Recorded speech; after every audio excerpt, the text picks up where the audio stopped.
Mali kono ya bi. Je vous remercie. M'baw fo k'aw barikada.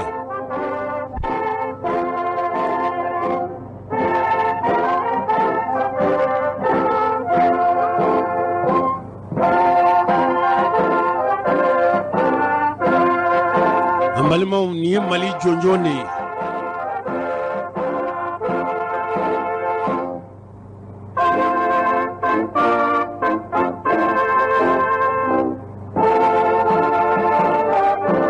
Modibo Keita ye don min a y'a fɔ Faransi soldasiw ka bɔ Mali dugukolo kan. Teri jamanaw jɛɲɔgɔn jamana minnu n'u tun y'u ka lasigidenw bila ka na an faso Mali dugukolo kan, Modibo Keita tun ye dantigɛlikɛw ye k'a fɔ bita kɔ bita ɲɛ Faransi ka soldasiw minnu tun bɛ Mali dugukolo kan, o soldasi ninnu k'a ɲinin'u fɛ Mali fanga ɲɛmɔgɔw ale ye Modibo Keita ka tɔn fɛ Faransi ka soldasi o soldasi bɛ Mali dugukolo kan. O kɛra Bamako ye o, o kɛra Kati ye o, o kɛra Kɔrɔnfɛla ye o, k'u k'u ka minɛnw cɛ ko Mali y'a yɛrɛ ta. Mali ka kana. Bɛnkan o bɛnkan tun bɛ Mali ani Faransi ni ɲɔgɔn cɛ, lakanako, soldasi ko, soldasi cɛdenya ko, kɛlɛminɛn ko nin tun y'o bannen. Modibo Keita a don kofɔlen a ye dantigɛli de kɛ. A tilalen sa Mali jɔnjɔn tun bɛ fɔ fɔcogo kɔrɔ min na, n'a yɛlɛmanen no bi a tun bɛ fɔ nin cogo de la. Nin ye Mali jɔnjɔn de ye.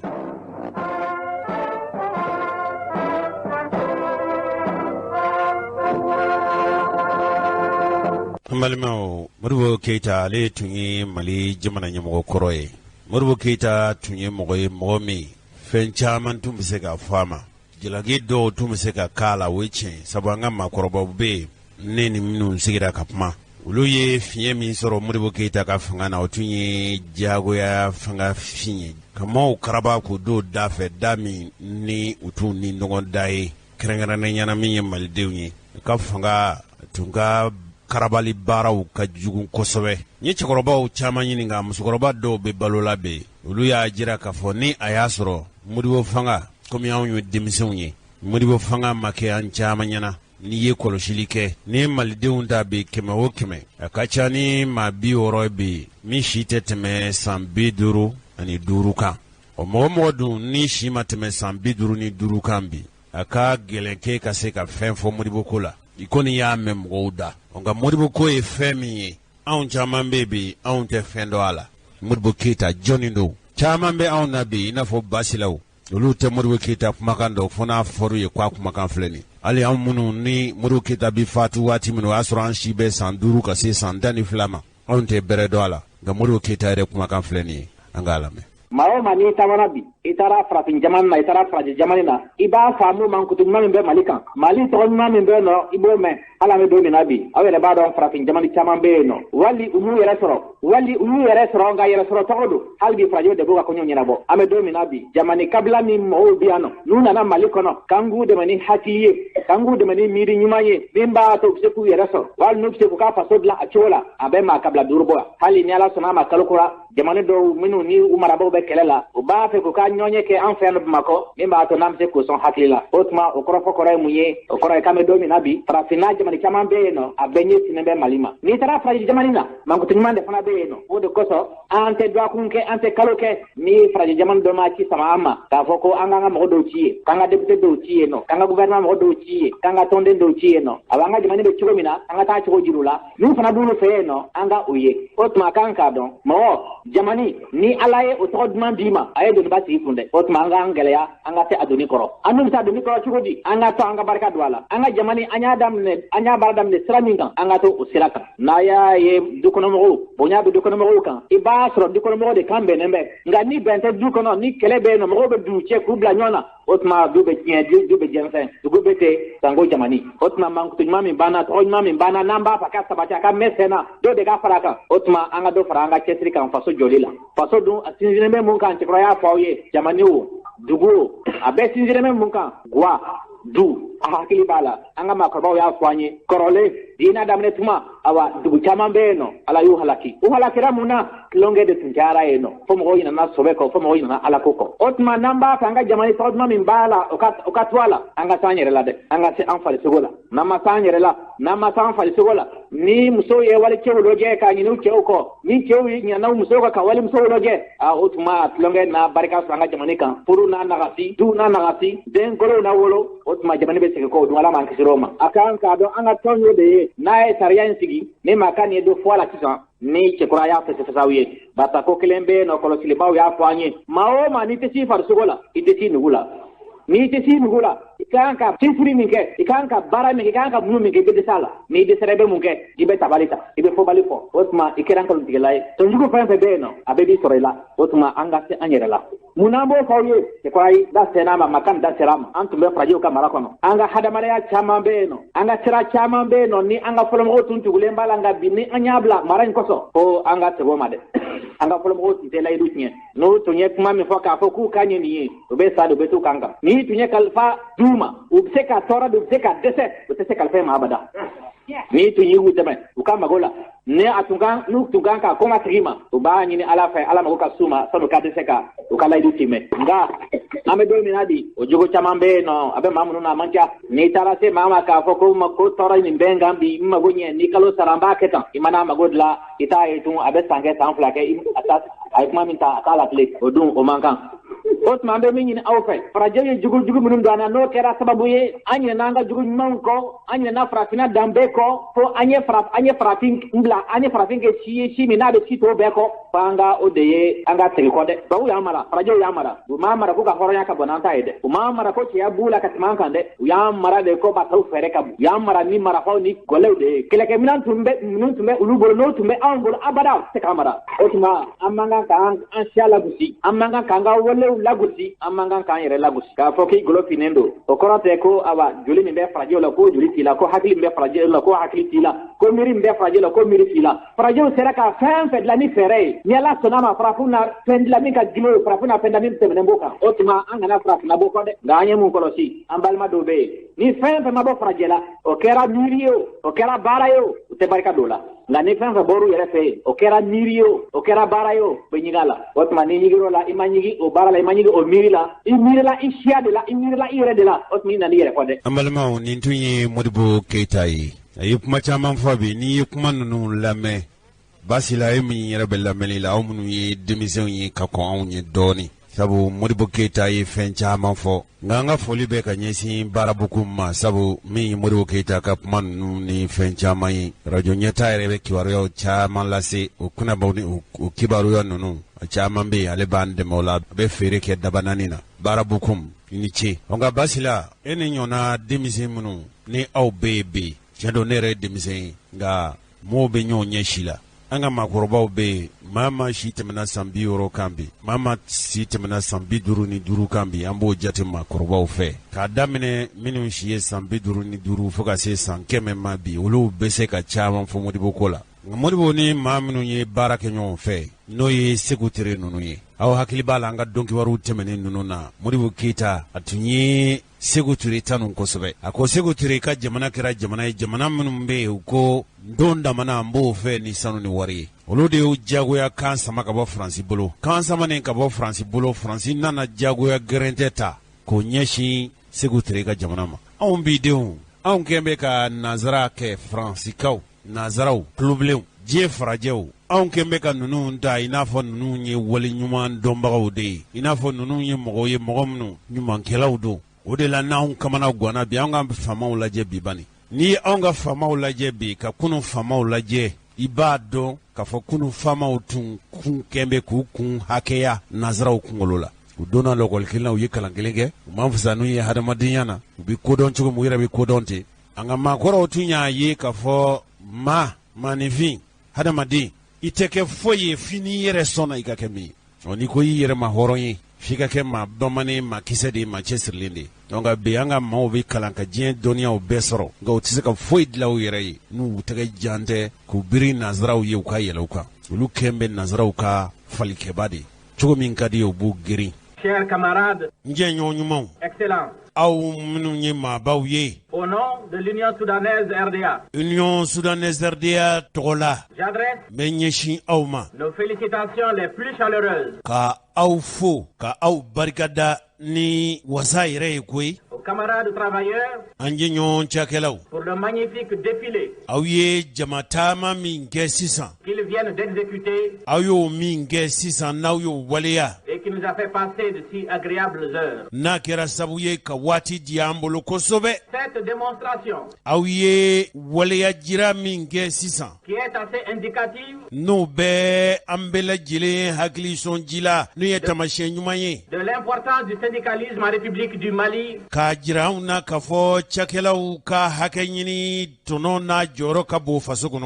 et aussi de la grande unité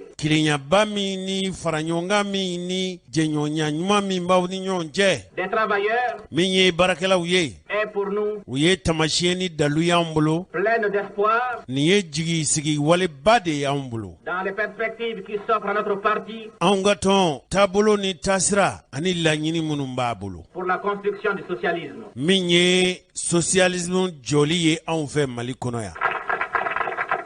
Camarades travailleurs, vous venez de nous donner une fois de plus la preuve que vous avez compris qu'après la lutte politique qui a conduit notre pays à l'indépendance, il y a une lutte plus difficile dans laquelle nous nous sommes engagés et dont l'issue dépend dans une certaine mesure, dans une large mesure, de votre propre détermination. Je vais vous dire aussi que le succès de l'option de l'Union soudanaise RDA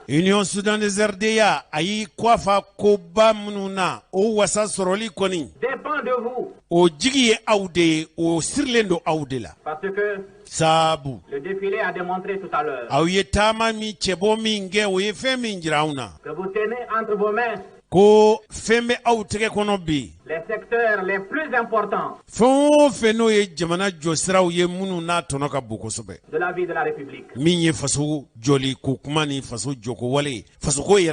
Cette confiance que le parti a placée en vous, en vous remettant ces secteurs importants,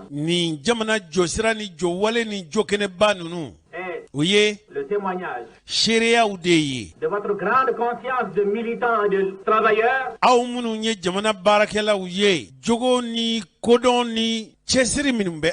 mais aussi de votre détermination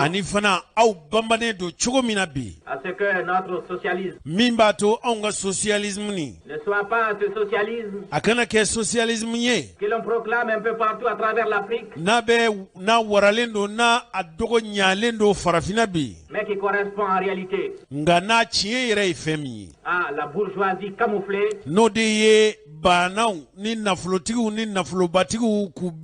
sous des dehors de développement socialiste.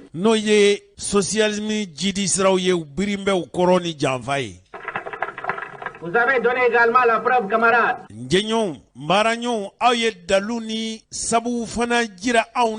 que quand il s'agit de l'honneur, de la dignité de la République du Mali,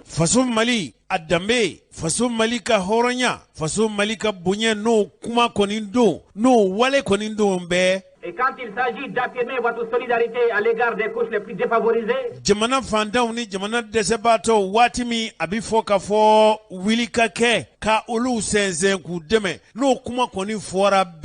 vous allez prendre vos responsabilités.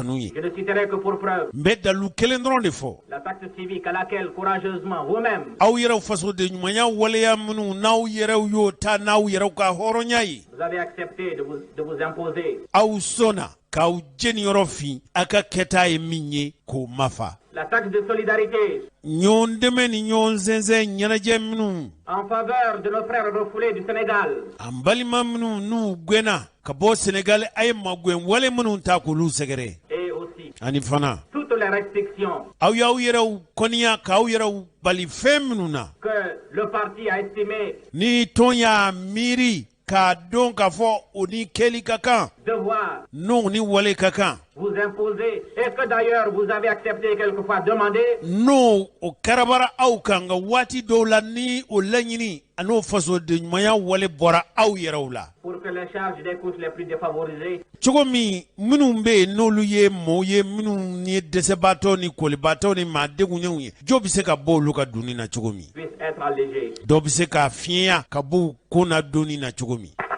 Je puis vous donner l'assurance, camarades travailleurs, n bɛ layidu di aw ma n jɛɲɔgɔn cakɛlaw yan que le parti et le gouvernement min ye jamana marabaaw ani tɔn ye se feront un devoir impérieux wa u b'a waajibiya u yɛrɛw kan u bɛ u yɛrɛw cɛsiri n'a ye k'u ka kɛta bɛn a ma n'a bɛ bɛn u ma u b'o kɛ. de réaliser toutes les conditions maximales fɛɛrɛ o fɛɛrɛ kɛcogo o kɛcogo lahalaya o lahalaya bɛ yen n'aw n'o ka kan wasa la. pour que la marche en avant de notre pays vers le min socialisme b'a to an ka jamana bɛ taasira min kan a bɛ taabolo min kan n'o ye socialisme waleyali ye devienne une réalité. o bɛ se ka kɛ tiɲɛ ye tiɲɛ wulibali anw faso mali kɔnɔ Mais nka pour cela, cogo min o bɛ se ka ɲɛ sɔrɔ il faut que vous réalisiez davantage, fo aw k'aw cɛsiri k'aw bamacogo ɲuman yɛrɛ la koyi que vous constituez plus que jamais wa aw ka fara ɲɔgɔn kan k'aw labɛn l'avant-garde de l'action et du parti et du gouvernement. min ye jamana marabaaw ni tɔn ye aw ka kɛ o disi jɔyɔrɔw ye aw k'aw disi jɔ o ma k'olu laɲini ninnu sabati.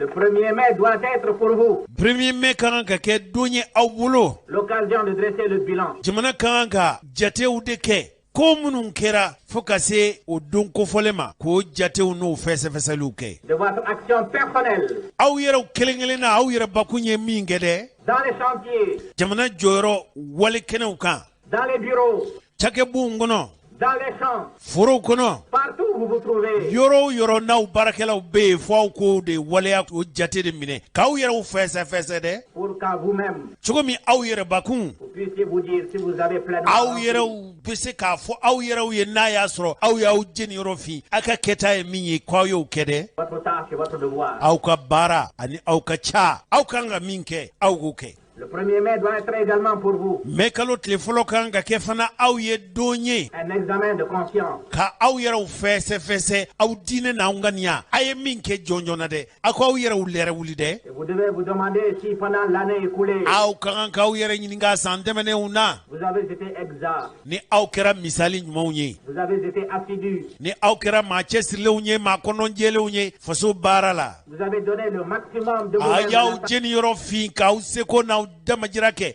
ka ko bɛɛ lajɛlen kɛ aw seko la dɛ à la tâche qui vous était confiée. baara minnu dira aw ma yala aw y'o kɛ o kɛcogo ɲuman na wa Il doit être également pour vous nin don kan ka kɛ don fana ye aw bolo l'année aussi des résolutions. bɛnkan ni laɲini ni kɛtaw olu labɛnni don nin kan ka ko ye En effet, sabu vous devez, aw ka kan compte tenu du passé, compte tenu k'a votre, sabu kɛ an tɛmɛna minnu na tenu votre examen de conscience, ka aw yɛrɛw fɛsɛfɛsɛ aw yɛrɛw diinɛ n'aw ŋaniya ka aw yɛrɛw lajɛ dɛ aw k'aw yɛrɛw lajɛ corrigez ce que vous avez pu constater chez vous a ye fiɲɛ minnu sɔrɔ ladilali minnu kan ka kɛ comme défaillance ou comme erreur. fiɲɛ minnu ni dɛsɛ minnu ani fili minnu n'o kɛra olu bɛ se ka ladila cogo min Et il faudrait que l'année o fana a ka kan ka kɛ sankura nouvelle des travailleurs baara kura sankura baara minnu n'o ka kan ka kɛ cɛkɛlaw fɛ qui commence aujourd'hui n'o bi daminɛ mɛkalo tile fɔlɔ soit pour vous une occasion o ka kan ka kɛ waati kɛnɛ de ye d'être un meilleur enseignant, ka kɛ lokɔli karamɔgɔ ɲuman ye minnu ka ɲi kojugu, d'être un meilleur instituteur, ka kɛ karamɔgɔ jolenw ni karamɔgɔ kɔdanw ye, d'être un meilleur agent de la fonction publique, ka kɛ foroba baarakɛla ŋanabaw ye o ɲumanw, d'être un meilleur ouvrier, ka kɛ bololabaarakɛla ɲumanw ye ɲumanya tɛ min kɔ, d'être un meilleur cultivateur ka kɛ cikɛla ŋanaw ye, et d'être aussi un meilleur agent de l'information. ka kɛ ŋana ye ŋana min n'o ka baara ye kunnafoni lasili ye.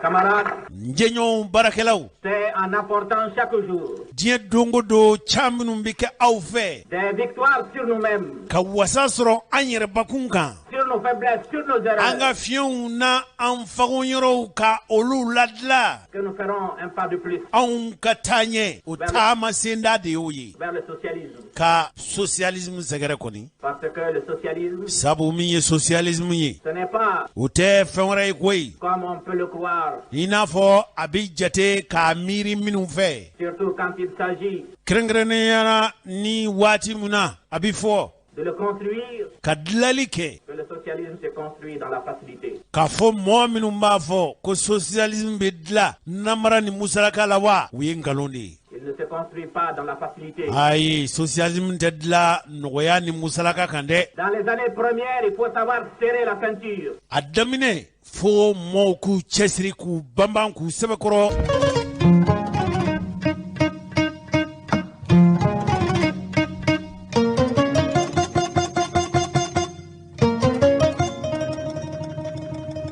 Dans les années premières, San fɔlɔ ninnu na, il faut s'armer de courage et de patience et surtout de fo ka confiance. kɛ ni sabali ani cɛsiri ani muɲu ni baara de ye. Mais Nka si on n'est pas arrivé ni an m'o sɔrɔ bɛɛ, à vaincre les faiblesses créées en nous fiɲɛ par le système, minnu bɛ an na k'o fiɲɛ ninnu k'u kɛlɛ k'u bɔ an na, créées en nous par le système colonial, marabajuguw ye an don k'an fago ka fiɲɛ minnu don an na, n'an m'olu bila k'olu bɔ an na pewu kɔni, qui ne sommes pas parvenus à dominer n'u ma se ka wasa sɔrɔ an ka n'olu ye, les facilités vers la vie ka nɔgɔya bolo da anw ye ten gansan ko diɲɛ ka nɔgɔ, de jouissance. k'anw ta kɛ bɛnniya ni yɛrɛ damu gansan ye, Si ani la plus petite pénurie ni gɛlɛya kɔni dɔɔni nana dɔrɔn, peut nous mettre en émoi, n'o kɛra dɔrɔn anw bɛ bɔ an taabolo n'an taasira kan. eh bien, O de la sa, il nous sera difficile a bɛna gɛlɛya anw bolo n'an y'o taasira ninnu ta dɔrɔn, de construire le socialisme. k'a fɔ ko an bɛ socialisme dilan wa, an t'a ɲɛ sɔrɔ fiyewu. Nous devons nous dire que nous ne sommes pas les seuls An ka kan k'a dɔn k'a fɔ an kelen tɛ nin sira in nin wale in kan koyi, à vouloir construire le socialisme. k'a fɔ ko an bɛ socialisme dilan ko anw kelen pe don wa Mali kɔnɔ yan wa. Il a été construit déjà en d'autres lieux dans des conditions beaucoup plus difficiles que les nôtres. Mɔgɔw ye socialisme basigi k'a dilan kɛcogo la kɛcogo minnu ka gɛlɛn n'anw ta ye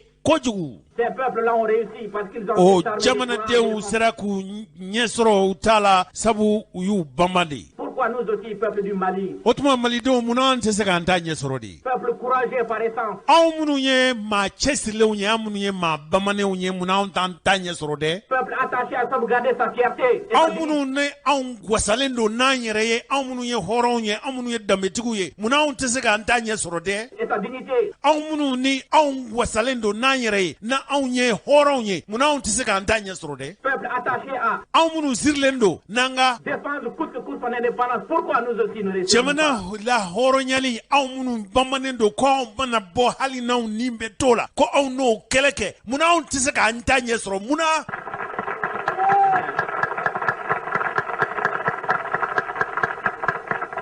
Je dis que nous réussirons. Ne kɔni limaniyɛn don k'a fɔ an bɛ ɲɛ sɔrɔ a la. Nous réussirons parce que Anw bɛna ɲɛ sɔrɔ sabu si l'on suit l'évolution de la République du Mali, n'an ye Mali yɛrɛ kabila Mali kura tu tigɛra yɛrɛma hɔrɔnya fanga jugu bannen fo ka se bi ma, n'i ye Mali yɛrɛ lajɛ kunun ko fo ka se bi ma dɛ. eh bien, nous avons été quelquefois confrontés avec des difficultés. Bada kudayi waati dɔw la anw tɛmɛna gɛlɛyabaw ni degunbaw de la faso in kɔnɔ yan kɔni. Que nos adversaires ou alors Minnu y'an faden n'an gɛlɛbaw n'an jugu ye, des devins minnu m'an ɲɛ qui n'ont pas jusqu'ici donné la preuve de la justesse, fo ka se bi ma u ma dalu sɔrɔ, dalu minnu b'a jira k'a fɔ u bɛ anw ni tiɲɛ cɛ, de leur prévision, k'a fɔ anw bɛ kuntilenna min kan, des difficultés qui auraient fait sombrer notre peuple. gɛlɛya minnu bɛ yen n'o tun bɛ se ka kɛ sabu ye k'anw ka jamana dafiri, u ma jo sɔrɔ an kan nin nasira si fɛ. On avait pensé que nous serions humiliés, que nous serions dans la catastrophe. Jugutu miri la kafo on na lebu on na malo yanga faso na dafri. Que nous nous mettrions à genoux pour solliciter. Ko nunu be on bi an kumbere kun kan kanzigi ansen sabara kono kan dese kolokoto. Nous avons su serrer notre ceinture. On sera kan chesri ka kongo lamine ka geleu lamine. Nous avons dû nous donner la main. On jera kan bolo di nyoma. Et nos camarades dans tous les domaines. On jenyon barake nyon to jamana yere jo stra bela jelinfe. Et même ceux pour lesquels ils ne s'étaient pas suffisamment préparés. Hali amala be laben chugo mununa ka kime geleu ma anyenye soro nimbela. On tu prendre leurs responsabilités. An sera kanjo anjoro la kanjini yorofi waka wasaso. Responsabilité. Ka anga joda anya be mafa. Et alors, camarades, c'est pourquoi j'ai dit qu'il n'y a pas de raison que nous ne gagnions pas la bataille de l'indépendance économique. Nous ne gagnions pas la bataille de l'indépendance économique.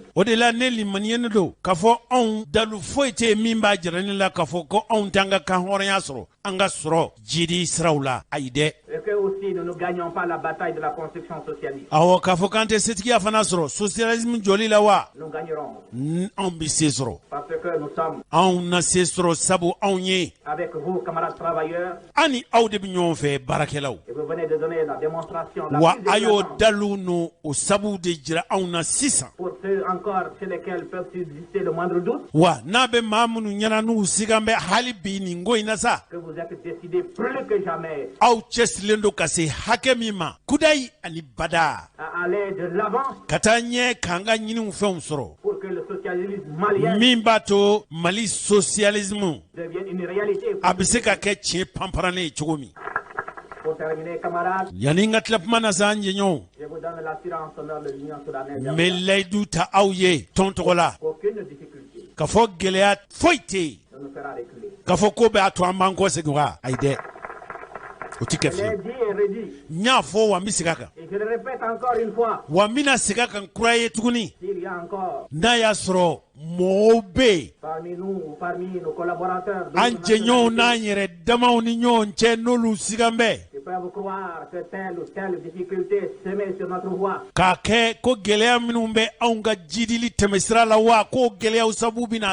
va nous amener à reculer, ils se font des illusions. Il y a des soldats qui ne savent pas reculer. Il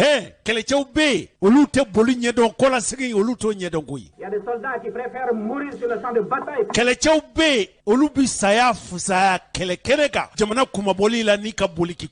que de reculer. Eh bien, tous les Maliens, qu'ils soient de l'administration, secteur privé, ou des éleveurs ou des paysans, des pêcheurs, ou de notre armée nationale, et notre armée de travailleurs, et non de mercenaires. Eh bien, je dis que tous ces Maliens sont des soldats plus décidés que jamais et qui, plutôt de reculer, préféreront mourir sur le champ de bataille pour la conquête de l'indépendance. Nous avons voté des résolutions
nin tun ye Modibo Keita a ye nin fɔ 1964 jamana baarakɛlaw ye kabako.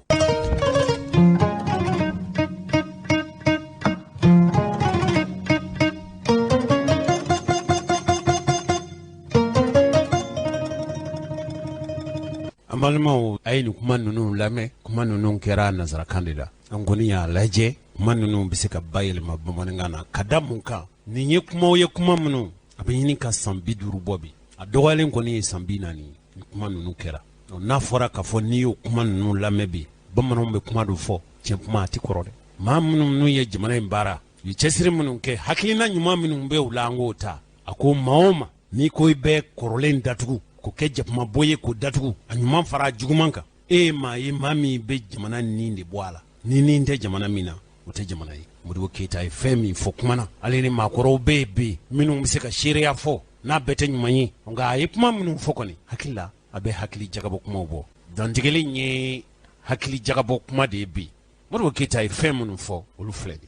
La population de Bamako est gâtée. Bamako sigibaaw, maa minnu sigi bɛ Bamakɔ, olu fɛn bɛɛ lajɛlen kɛra u ye, u kɛra mandiw ye. Elle est choyée. U kɛra mandiw ye. J'ai parcouru la 6e région. Ne ye Mali maradugu 6nan, ne y'a taama. La région de Gao. Min ye Gao mara ye. J'ai été dans tous les cercles. Ne taara Gao cercle bɛɛ lajɛlen na. J'ai été dans la plupart des arrondissements. N sera Gao arrondissement fanba bɛɛ lajɛlen na. Les populations, que demandent-elles? Yen sigibaaw, maliden minnu bɛ yen, u ka hami, u ka laɲini ye jumɛn ye?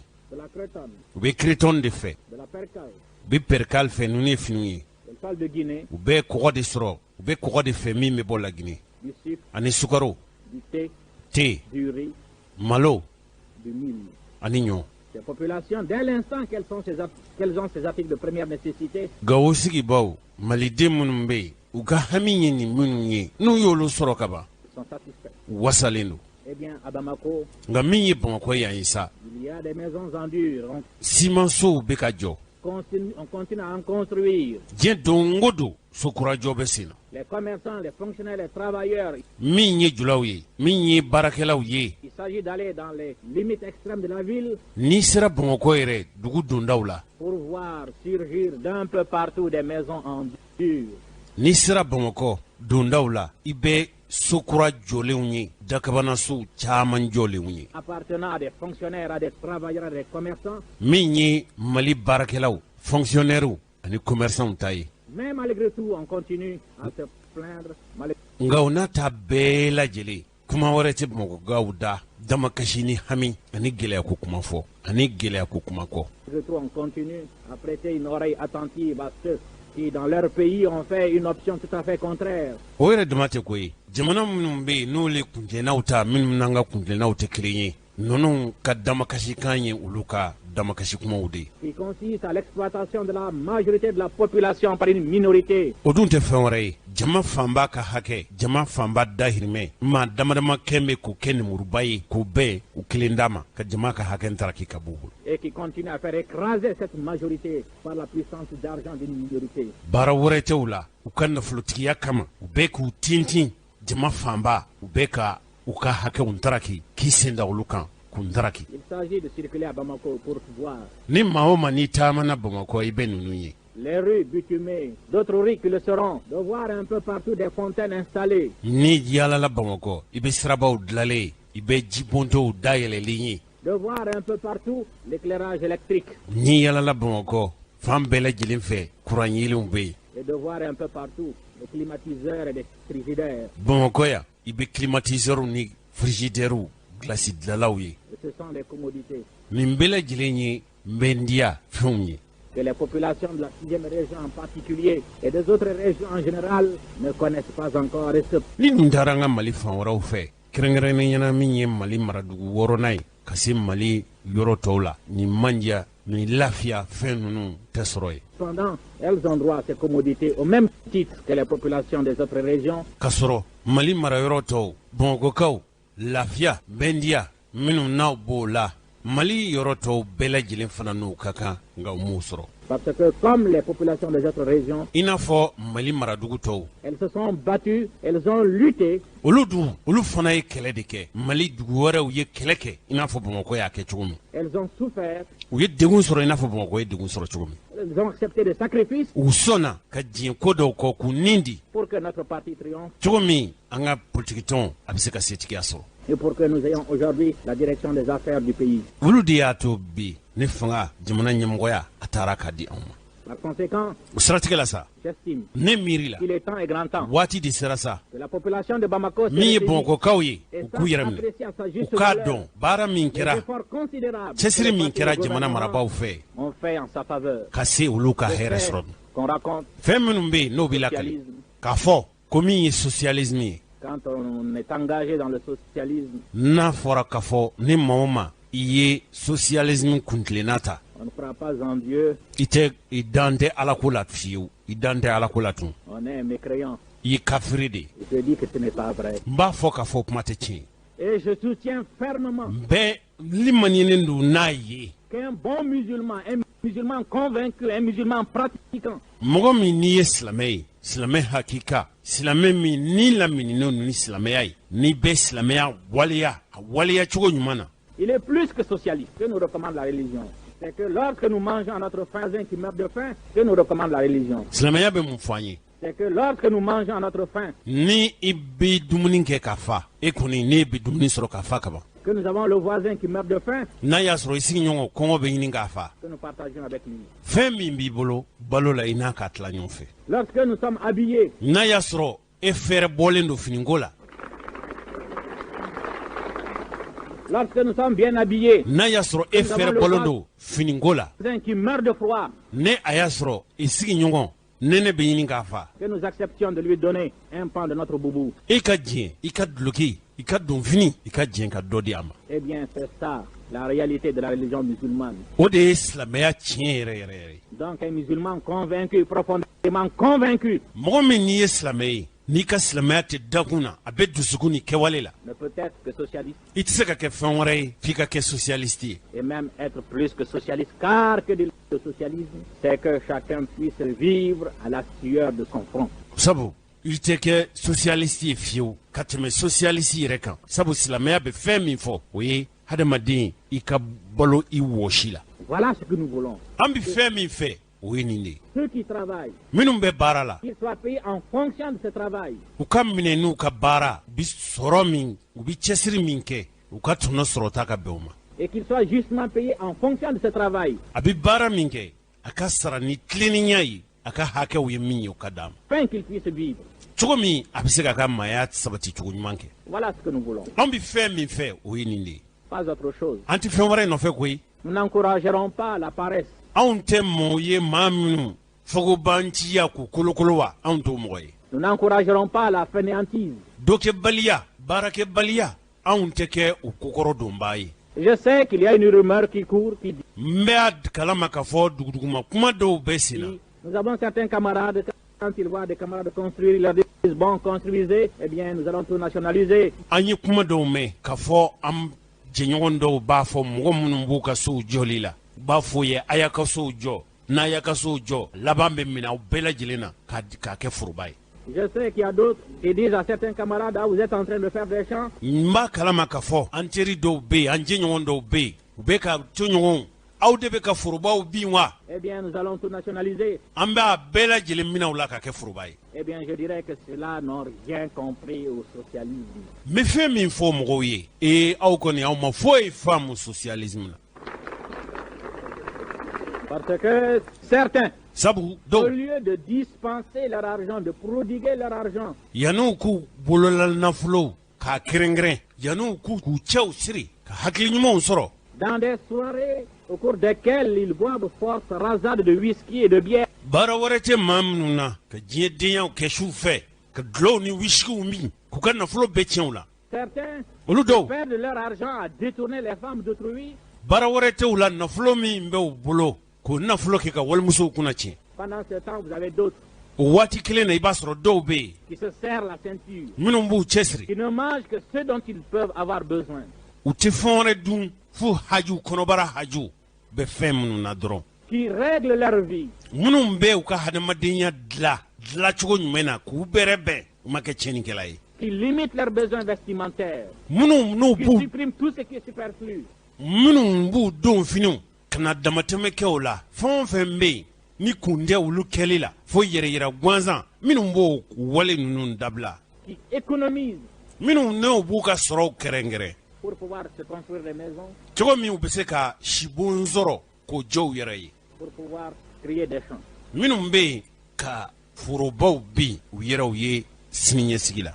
Et alors si vous avez des écervelés, des fous qui pensent que o tuma hakilintanw fatɔ minnu bɛ yen n'olu miiri la k'a fɔ nous allons sanctionner ceux-là qui ont peiné, qui ont souffert, qui ont écouté, k'a fɔ an bɛna mɔgɔw ɲangi ka mɔgɔw tɔɔrɔ ka mɔgɔw degun maa minnu sɔnna degun ma maa minnu ye hakili ɲumanw sɔrɔ maa minnu ta sira ka miiri économiser pour se faire une maison, pour minnu bɛ yen n'u ye kɔlɔbɛ kɛ k'a fɔ u bɛ se cogo min ka so jɔ u yɛrɛw ye. se faire un champ qu'ils ont nationalisé pour eux qui n'ont rien fait, qui ont croisé les bras et qui ont perdu leur temps à boire whisky, bière ou autre chose. minnu ma baara wɛrɛ kɛ dulɔmiw kɔ minnu ma baara wɛrɛ kɛ nafolociyɛnw kɔ k'a fɔ maa minnu ye kɔlɔbɛ kɛ maa minnu ye u yɛrɛw cɛsiri k'a fɔ k'u b'u ka nafolow kɛrɛnkɛrɛn ka nin baara ɲuman ninnu kɛ k'an bɛna ni nafolo ninnu ntaraki olu la wa. Eh bien, c'est d'autres, il faut que c'est d'autres formes.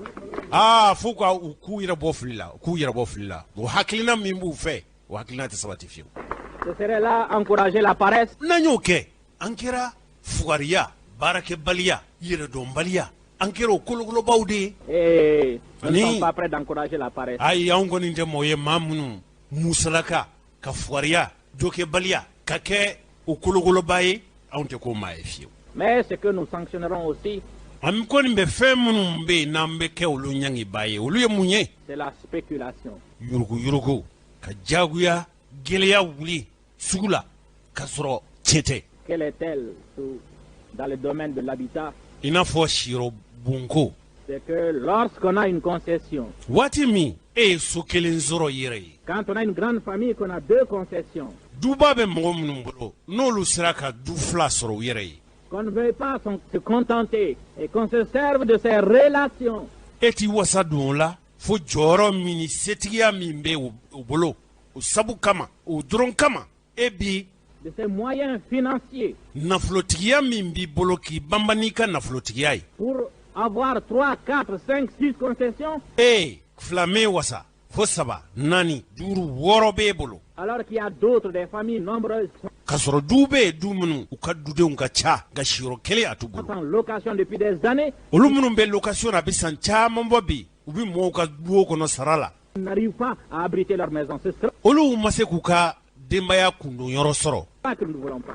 anw b'a fɛ ka fɛn min kɛlɛ dɛ o ye ninnu de ye Voilà Ah, ce que c'est que notre socialisme. anw bɛ socialisme Et je nɔfɛ crois que o de ye nin ye ne hakili la si on est vraiment ni bon a y'a croyant, sɔrɔ maa min musulman i ye jɔn limaniyalen ye ko e ye silamɛ ɲuman ye catholique, ne ye kerecɛn ɲuman ye eh bien, on est non seulement socialiste, o tuma e tɛna se ka kɛ fɛn wɛrɛ ye n'i tɛ socialiste ye on est plus que socialiste. e yɛrɛ ka fisa ni socialiste ye e ka limaniya ka girin ni socialisme dama ye Que nous recommande la religion, silamɛya bɛ mun de ɲini an fɛ la dɛ religion, silamɛya bɛ mun de ɲini an fɛ c'est que lorsque nous mangeons à notre faim, don min waati min n'i falen don n'i c'est que balolen lorsque don nous mangeons à notre faim, que nous avons le voisin qui meurt de faim, waati min e bɛ dumuni kɛ k'a fa waati min e sigiɲɔgɔn kɔngɔ b'a fɛ k'a fa que nous partageons avec lui.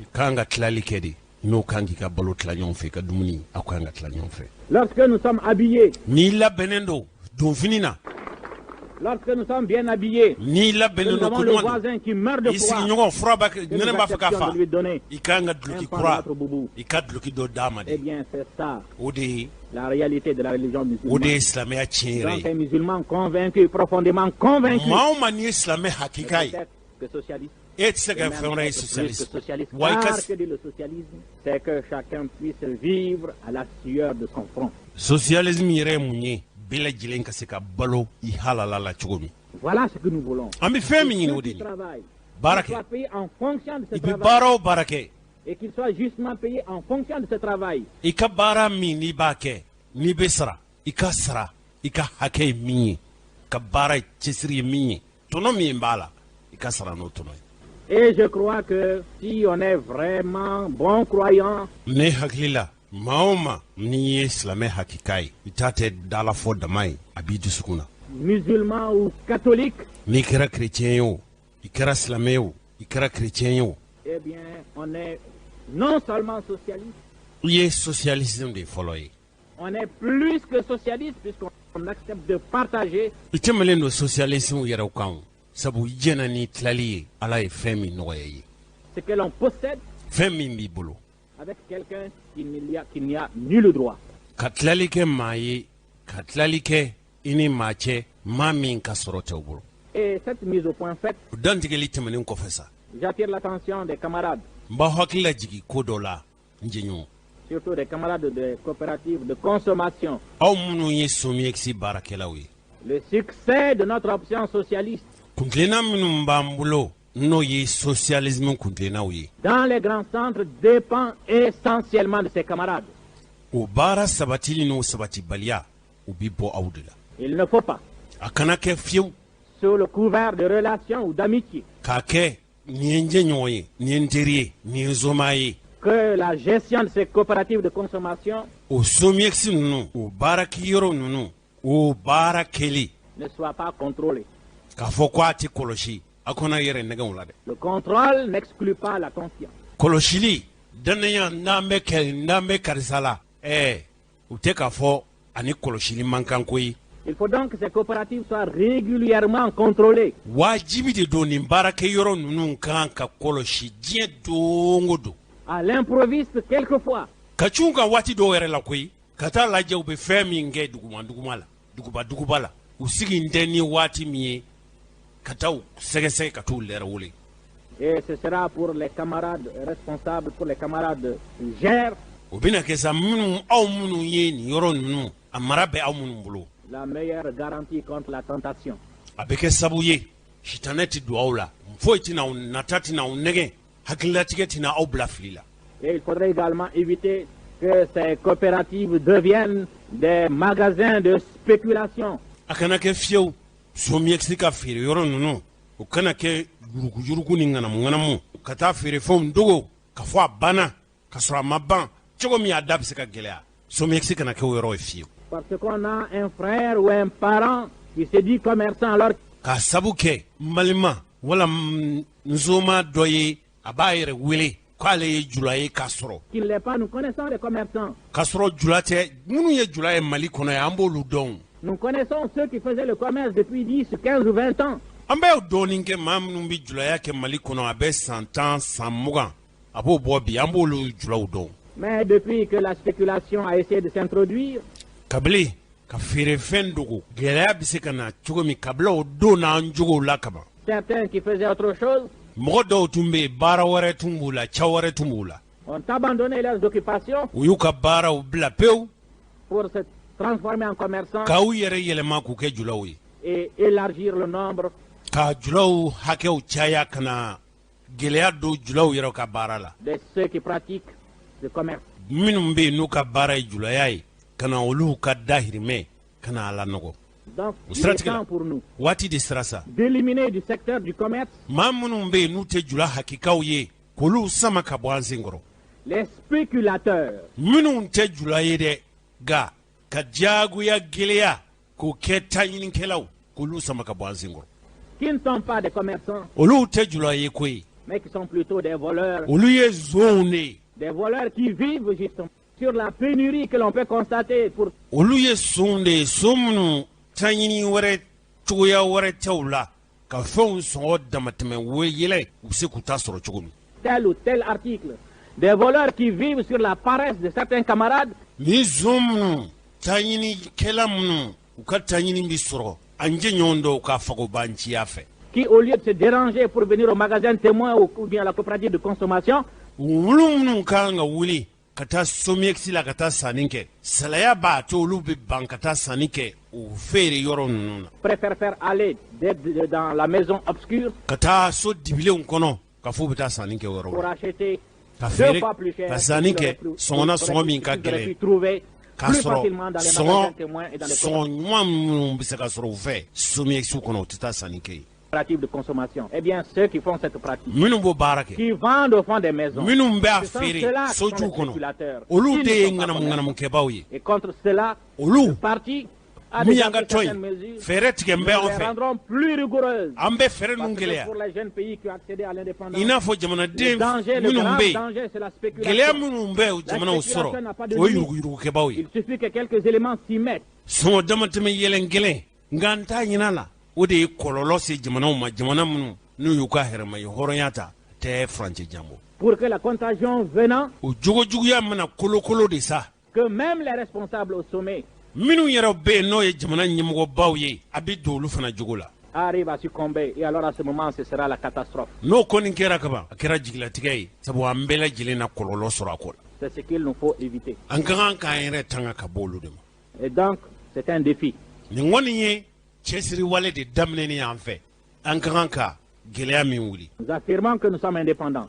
anw limaniyanen don wa an b'a sɛbɛkɔrɔ fɔ k'a fɔ an ye jamana yɛrɛma hɔrɔnyanen de ye Nous avons librement fait une option. anw yɛrɛ de ye kuntilenna min n'an b'o o tasira kan anw yɛrɛ de ye an ka hɔrɔnya ya an yɛrɛ de bila o kuntilenna tali la Cette option est attaquée an ka kuntilenna in jɛmakɛnɛ a ye fiyewu dɔw fɛ par des agents de l'extérieur qui ka bɔ an ka jamana ko kan an juguw bɛ jamana ko kan peuvent trouver des complices parmi des Maliens. u bi janfa min ta ka faso sɛgɛrɛ u ni jamanaden mali jamanadenw de dɔ de faralen don ɲɔgɔn kan o janfa la Or, si nous réussissons, k'a sɔrɔ n'an y'an sago sɔrɔ n'an ka laɲiniw sɔrɔla si l'expérience malienne réussit, mali bɛ sira min kan ni a kɛra sira ɲuman ye k'a tɔnɔ mali y'a tɔnɔ bɔ j'ai la conviction que nous ne serons plus seuls ne limaniyanen don k'a fɔ an tɛna to an kelen na tun à faire l'option.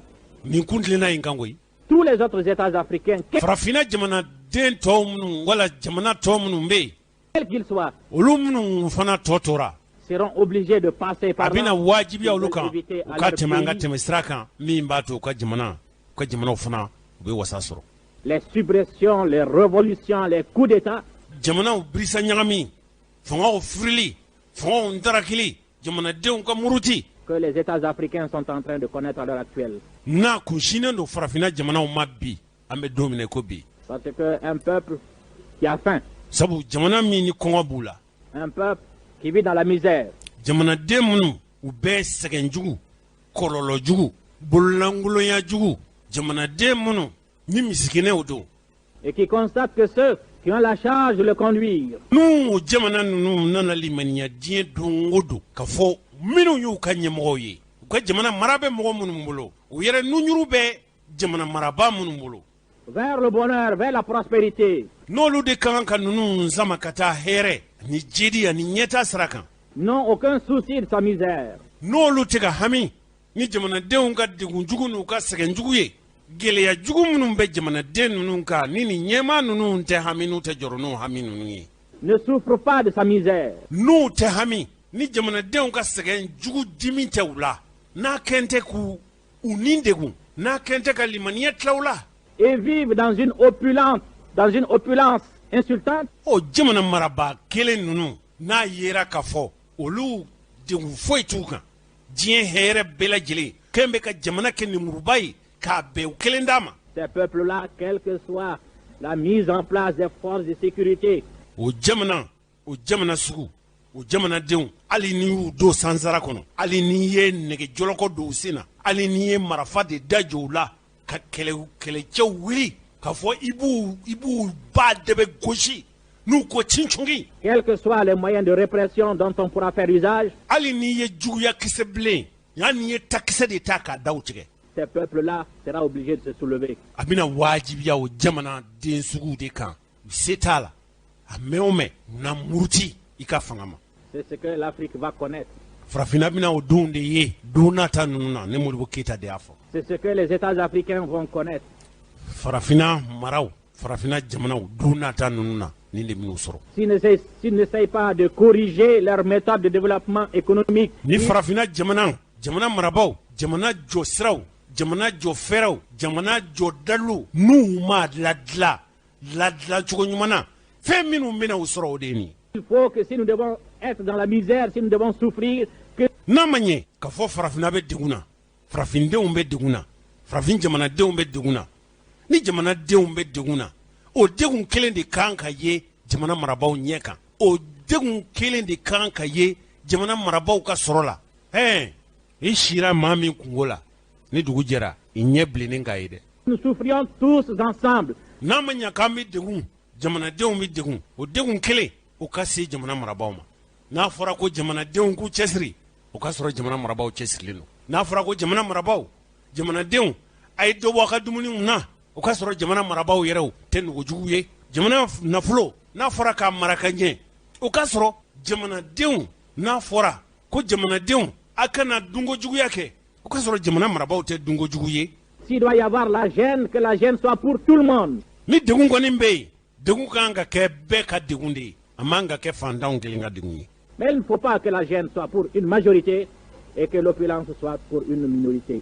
A man kan jamana degun o ka kɛ jamanaden fanba ka doni ye ka sɔrɔ min ye jamana setigiw ye ni jamana marabaaw ye olu kɔni kɛn bɛ ka bɛndiya yɛrɛsago lafiya diɲɛ yɛrɛ jamana yɛrɛ tɔnɔ bɛɛ lajɛlen ka bɛn jamana marabaaw fitininw dama olu dahirimɛ ka bɛn o ma ka sɔrɔ jamana fanba bɛ kɔlɔbɛ la o man kan. Or, c'est pour éviter cela. O de y'a to an bɛ se k'an yɛrɛ kisi ni baara cɛjugu ni waleya cɛjugu in ma o de y'a to. Que nous avons fait clairement notre option. O de y'a to an ye nin kuntilenna ninnu ta. Vous savez en quel mépris on tient l'Afrique. Aw bɛɛ lajɛlen b'a dɔn farafina juguya min bɛ sen na bɛnsɛnkɔniya min t'an bɛ ka farafina sɛgɛrɛ aw bɛɛ b'o kalama. Vous savez en quel mépris on tient les idées émises par l'Afrique. Aw b'a dɔn fɛn o fɛn ye farafinya miiri ye aw b'a dɔn farafina dɔnko ni farafina seko farafina danbe juguya kisɛbilen min t'an bɛ ka farafina sɛgɛrɛ ka sabu kɛ o ye a b'o kalama. Vous savez en quel mépris on tient les initiatives africaines. ŋaniya o ŋaniya tasira o tasira n'o de bɔra farafina yɔrɔ aw b'a dɔn juguya min t'an bɛ k'o hakilina ninnu kunbɛn. De sorte que notre dignité d'Africain nous commande de réussir. O tuma o anw farafindenw ka danbe de b'an wajibiya an bɛ fɛn min ɲinina an ka laɲini ninnu an k'o sɔrɔ n'o ma kɛ hali de wura dɛ. Nous commande de lever le défi de dire o de b'an wajibiya an k'an kunkolo kɔrɔta k'a fɔ piyan que sans bombe atomique, hali n'a y'a sɔrɔ bɔnbu atomiki t'anw bolo sans avions à réaction, hali ni pankulun kɛlɛkɛ pankulun juguw fɛn t'anw fɛ l'Afrique est riche en idées farafina ye tɔnɔ yɔrɔ de ye hakilinaw ani miiri ɲumanw na. idées qui peuvent s'imposer à ceux o hakilina ninnu bɛna wajibiya mɔɔw kan maa minnu qui ont de puissants moyens matériels. ni diɲɛ se bɛɛ lajɛlen b'o mɔɔw bolo bi. Mais pour cela, il faudrait que nous puissions nous-mêmes faire notre examen de conscience. o tɛ sabati anw fɛ fiyewu f'an yɛrɛ ka taasi f'an yɛrɛ ka miiri fo an ka an segin kɔ ni taasi ni miiriw ye. Que nous puissions aider le parti à détruire en nous fo an ka banba de tɔn min bɛ yen jogo minnu bɛ yen n'o ye jogojugu ye olu bɛ se ka kɛlɛ cogo min k'o bɔ an jogow la. ce goût de la spéculation. minnu bɛ yen ni hami wɛrɛ tɛw la taa ɲini kɔ ka gɛlɛya karaba olu bɛ se k'u ta sɔrɔ cogo min. Cet esprit d'accaparement qui fait qu'on accepte les combines. K'a kɛ bafa ni kilicɛ ye natabaya maa wɛrɛ kana fɛn sɔrɔ ni kelen k'a bɛɛ lajɛlen cɛ n'o de bɛ an wajibiya ka don janfaw la. Avec tel ou tel pour avoir ka janfa labɛn karisa wala karisa ye cogo min. 100 000 ou 200 000 ou 300 000. an bɛ se ka 20,000 40,000 60 sɔrɔ cogo min. 200 000, 300 000, 500 000, même 1 million. fo ka taa se 1 million kelen soɲani fɛnw ma. Dans la vie d'un peuple, dans la vie d'un homme. Million kelen jamana ko la million kelen adamaden kelen maanifin i ka maaya na o bɛ mun ye. À plus forte raison dans la vie d'un peuple. Million kelen bɛ mun ye adamaden kelen ka maaya la jango jamana kuturu. Donc il faudrait que nous puissions avoir les mains nettes. O tuma o f'an ka kɛ mɔgɔ bololajeelenw de ye mɔgɔ kɔnɔnjɛɛlenw de ye maa min ni tamakiya t'i la fiyewu. Avec la certitude qu'on ne puisse pas nous reprocher que tel ou tel jour tu as pris ceci, tu as pris cela. F'a k'an dɔn de don nata ninnu na an kana sigi joona ka fɔ nin don kofɔlen e ye nin ta wala i ye nin ta. Voilà camarades des coopératives de consommation, ce que j'avais à vous dire. Et quand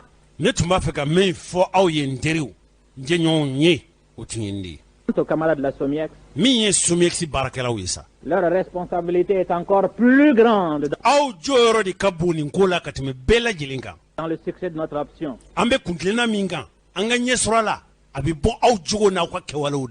Puisque la SOMIEX, c'est le pivot de notre économie.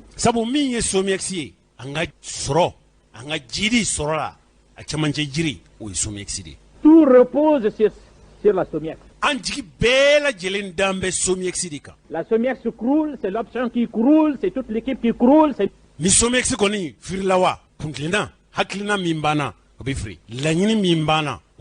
qui croulons. Mais si la SOMIEX se tient, si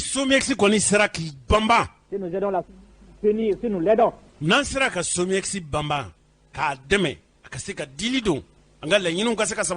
si nous ne la discréditons pas à plaisir,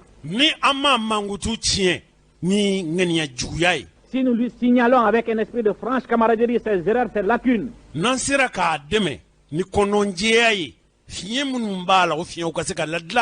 eh bien, si elle se renforce,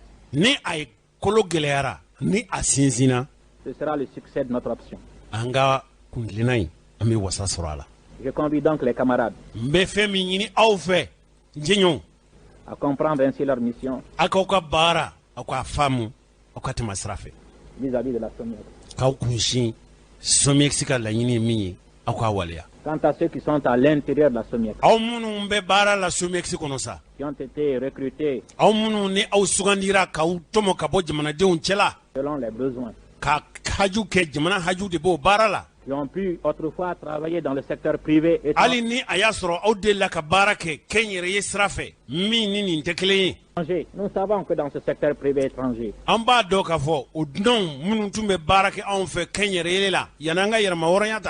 il y a des habitudes que certains d'entre vous ont prises. Il y a des habitudes qui existent et qui existent encore, hélas, dans cette société privée. Si ces habitudes peuvent se justifier, pouvaient se justifier autrefois, parce qu'il s'agissait d'organismes qui étaient des excroissances sur notre économie. Si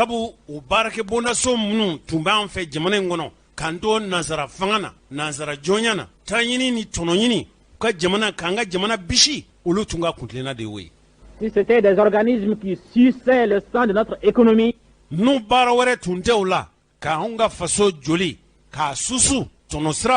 eh bien, vous devez abandonner ces habitudes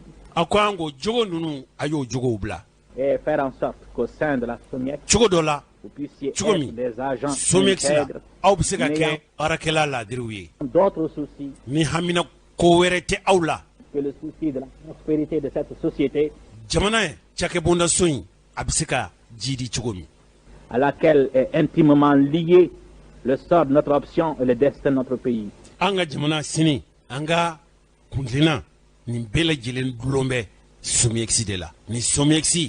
Na sabatira anga jamana bi sabati na jidira anga jamana bi jiri nga na frila ala ka ankishi anga la nyini bela jelmi free.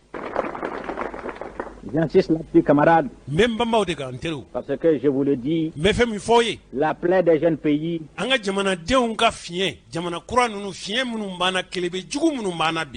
c'est le goût de l'accaparement, le goût de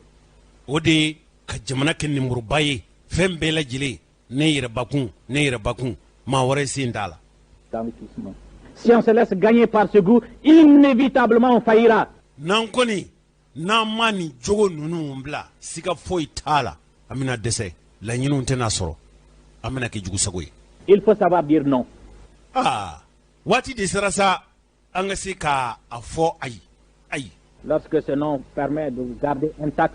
Ne o ayi no ayi de bato ambi cho anchugo nyumana ban we horoyan doyo votre dignité anga dambe. Et lorsque ce nom vous permet d'être d'accord avec votre conscience. No bani ayi o ayi no de bato idine ni ngania ikali mania bitoila ibitoi damana ode ayi yeke d'homme intègre Et avec votre conscience de bon militant. Mais si vous vous laissez aller,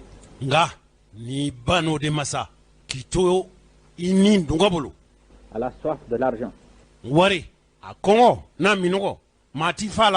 si vous vous laissez aller à la spéculation,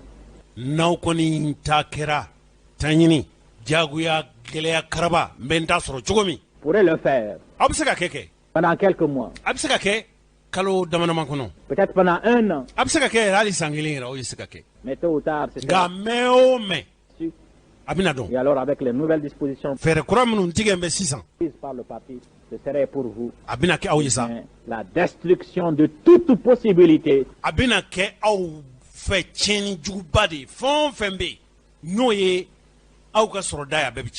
de pouvoir mener une nouvelle vie en République du Mali. Quelles sont ces décisions du bureau politique national?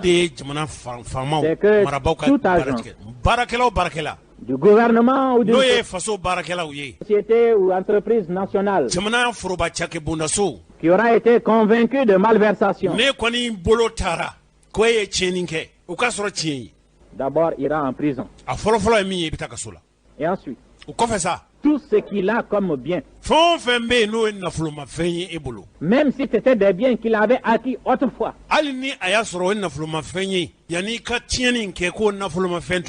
seront confisqués et deviendront biens publics. Et d'autre part, juste jusqu'à sa mort, cet agent ne pourra plus être employé ni dans notre administration, ni dans aucune de nos sociétés. Or, la plupart d'entre vous, vous avez fondé des familles.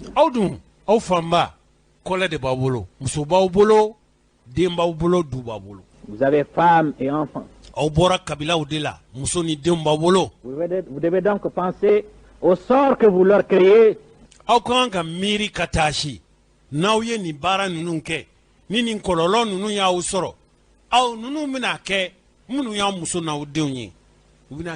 Si vous vous laissez aller à la tentation, ni natabaya soro nyiningo jugu ni ndongo no ya to au temana ni sraw fe fo chomina.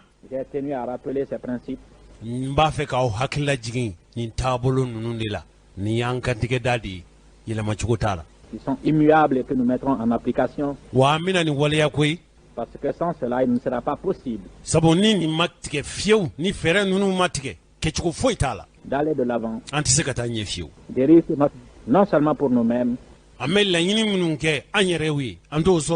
pour l'Afrique.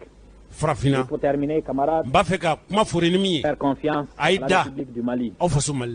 De faire confiance à la République du Mali parce que les heures difficiles que nous avons connues et que nous avons surmontées, très peu de pays auraient pu le faire. Si Dieu continue à nous accorder dans 1 an, dans 2 ans, au grand maximum, eh bien, la République du Mali pourra se suffire à elle-même pour laisser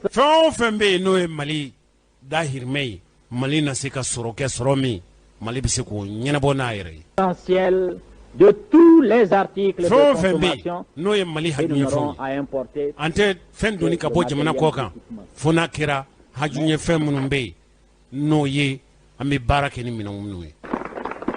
Pour cela, il faut donc que chacun de vous se considère désormais comme un soldat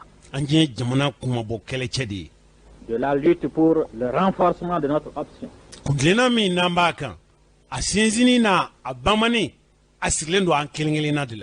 Pour la défense de notre option.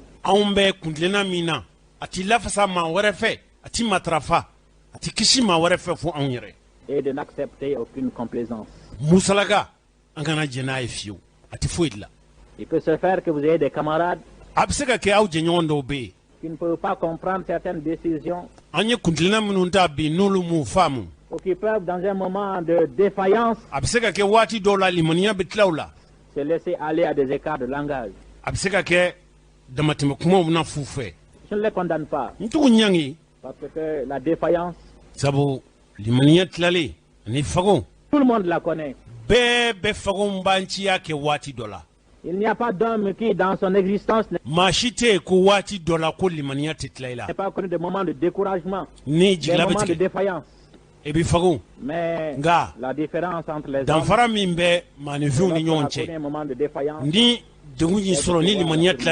Il y avait d'autres qui ne peuvent pas la surmonter. Cela, nous devons les aider par nos conseils, par nos directives. Nous sommes souvent de mauvais militants, mais ce sont souvent plutôt des gens ou qui n'ont pas compris, ou qui n'ont pas la volonté nécessaire pour surmonter les moments de défaillance.